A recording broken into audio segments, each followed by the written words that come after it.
સુરત શહેરના ડિંડોલીમાં માતાએ નોકરી બાબતે ઠપકો આપતા પુત્રએ આપઘાત કરી લીધો હતો.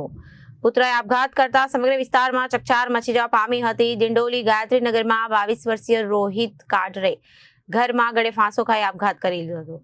ગત રોજ રોહિતની માતા પૂનમ બહેને પુત્રીને નોકરી કરવા બાબતે ઠપકો કરી રહી હતી.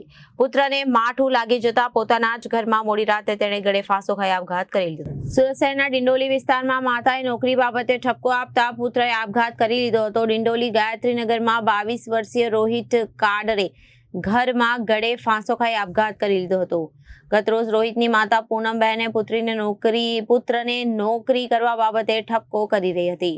પુત્રને માઠું લાગી જતા તે પોતાના જ ઘરમાં મોડી રાત્રે ગળે ફાંસો ખાઈ આપઘાત કરી લીધો હતો અને એક પુત્રને ફાંસો ખાધેલી હાલતમાં જોઈ માતા ચોંકી ઉઠી હતી.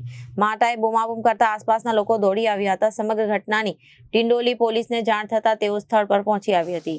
ડિંડોલી પોલીસે યુવકના મૃતદેહને પીએમ અર્થે મોકલી કાર્યવાહી હાથ ધરી હતી. ભરત દિલીપ સિસાડ, રોહિત કડરે મારા ભાંજા હતા. એ કઈ એના મમ્મીના હાથે કઈ રાતે કાલે કઈ ઝઘડો થયો તો એની મમ્મીએ કીધું હશે કે ભાઈ કઈ કામ ધંધા કર, હું રખડે છે આવું, આટલું જ બોલ્યા એની મમ્મી. પછી એ ઘરમાં ચાલ્યો ગયો અને દરવાજો લગાવી દીધો. પછી એની મમ્મી બહાર ઉભી રહી કે ભાઈ ગયો હશે ઘરમાં.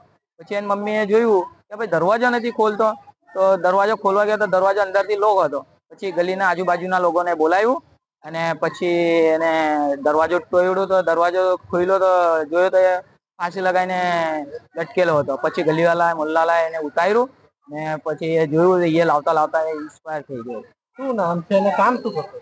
કામ એ માર્કેટમાં રોકડીનું કામ કરતો હતો, બીજું કઈ કામ કરતો નહોતો. જાણવા મળ્યું અને શાના કારણે? એ કઈ ખાલી મમ્મીને આટલું જ કીધું કે ભાઈ તું કામ ધંધા કર ને, આ રોકડી કેટલા દિવસ તું કરશે. પછી તો એ એટલું સાંભળી લીધું, એની મમ્મીને કઈ બોલ્યો નહીં, ઘરમાં ચાલ્યો ગયો. પછી એની મમ્મીએ જોયું કે ભાઈ દરવાજા નથી ખોલતો, તો એની મમ્મીએ એને દરવાજો ખોલવા ગયો તો દરવાજા અંદરથી લોક હતો.